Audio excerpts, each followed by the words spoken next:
Good evening, everyone present at this August House, my respected judges, respected members, and all my dear friends.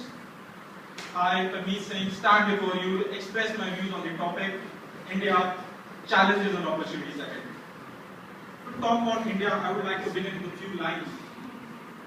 जब zero दिया मेरे भारत ने दुनिया को तब हिंदी आई, तारों की भाषा भारत ने दुनिया को पहले सिखलाई, देता न दशमलव भारत तो चांद पे जाना मुश्किल था, धरती और चांद की दूरी का अंदाजा लगाना मुश्किल था। सभ्यता जहां पहले आई, जन्मी है जहां पहले कला, अपना भारत वो भारत है जिसके पीछे संसार चला।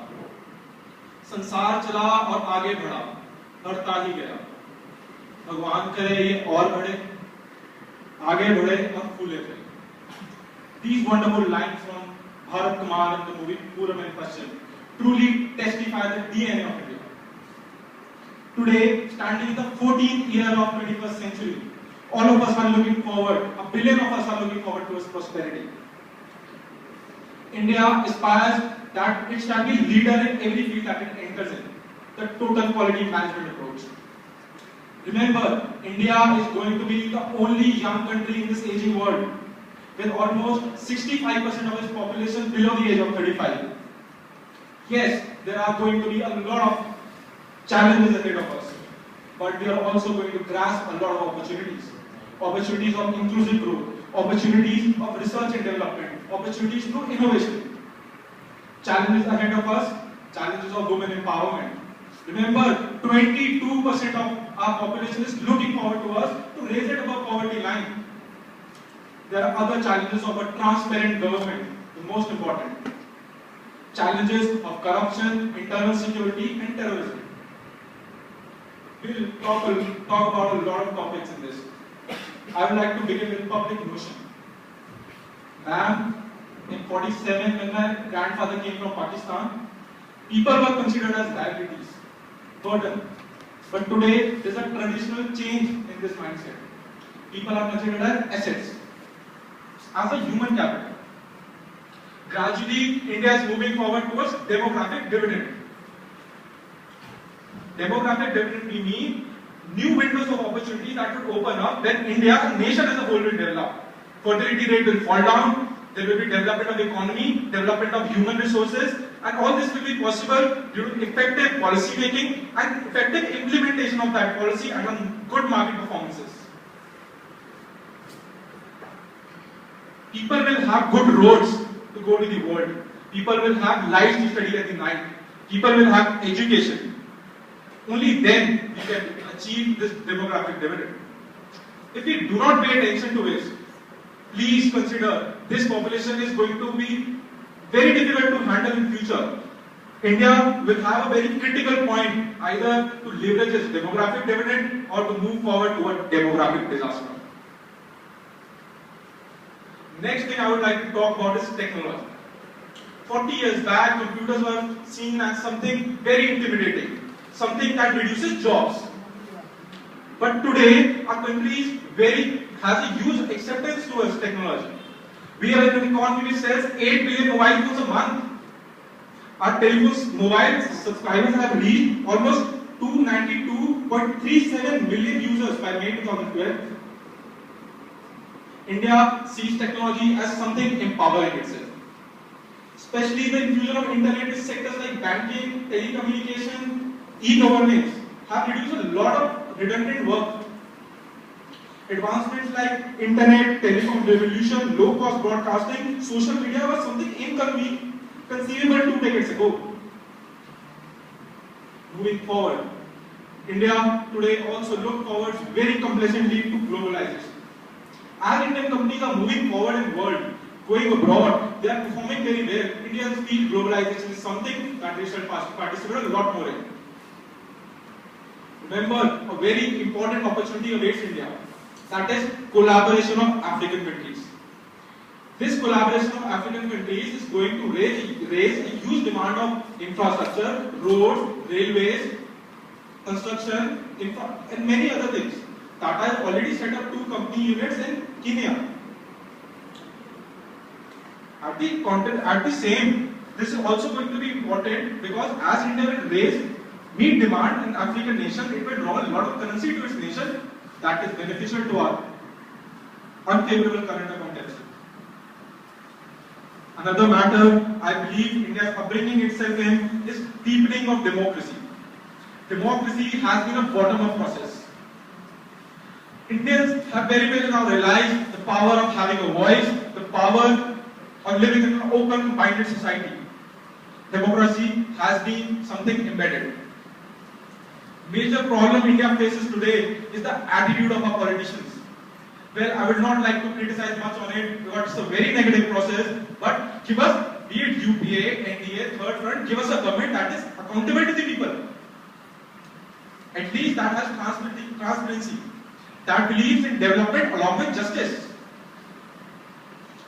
We all know in future, India is going to have clashes with various other rising powers, like China, enemies like Pakistan, other powerful countries like America. To talk to them eye to eye, eyeball to eyeball, India needs to be internally strong. To be internally strong, believe me, India is not self-reliant yet. It needs to be self-reliant. To be self-reliant, it needs to adopt an inclusive model of growth.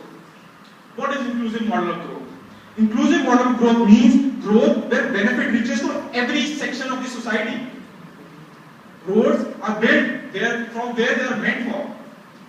Upbringing of poor states like Bihar, Chhattisgarh, Orissa and other states, at least to a national level of development, will consolidate India as a single country, a single market. India's growth rate is highly fluctuating. Do you all know what is the major reason behind it?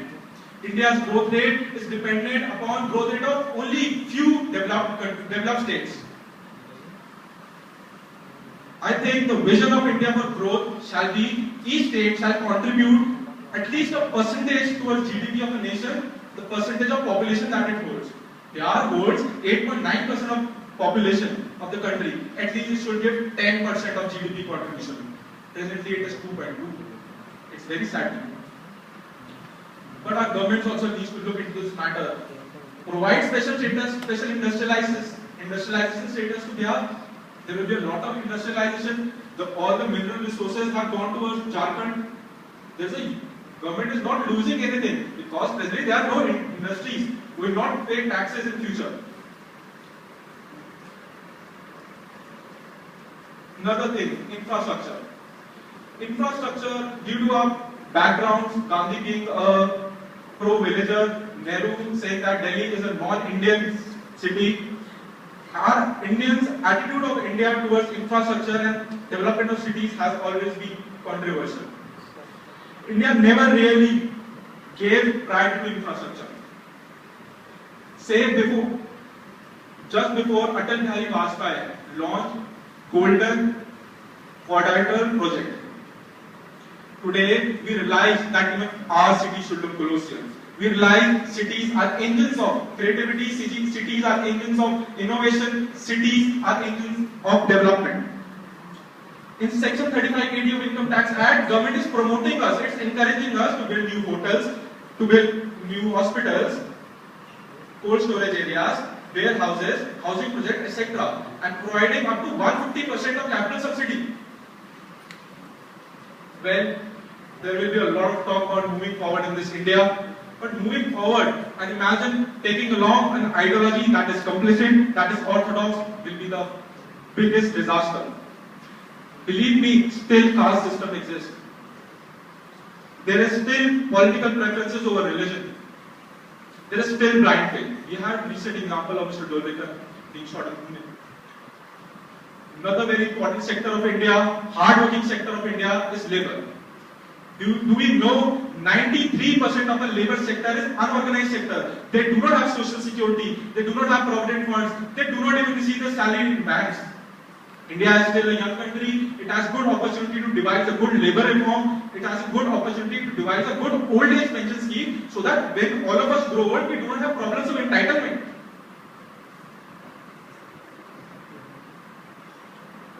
There will be a lot of topics that cannot be touched in this few minutes. This being a very broad topic of Indian economy and various opportunities that it might grasp in near future, we are looking forward towards an economy which might be the world's most powerful economy in the next 40 years. We all can give stats.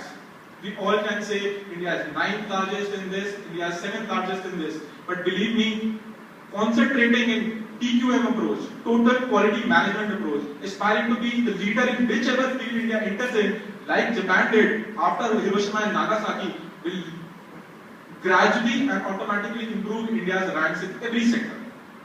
Ranks are something that are just numbers. The real work is done by governments. We need to be very careful by choosing our governments. Come what may, we can say anything to Mr. Anna Hazare, but he has a very important point to make in political, I would say, transition. While concluding, I believe that all of us together, closely knitted as a nation together, start bearing up challenges and certain opportunities to improve ourselves, we will find ourselves being part of a nation's development. Nation that is a very important role to play in world history. With these impeccable thoughts about my nation, I would like to end my speech by saying one line. Bharat का रहने वाला हूँ, भारत की बात सुनाता हूँ. Thank you all.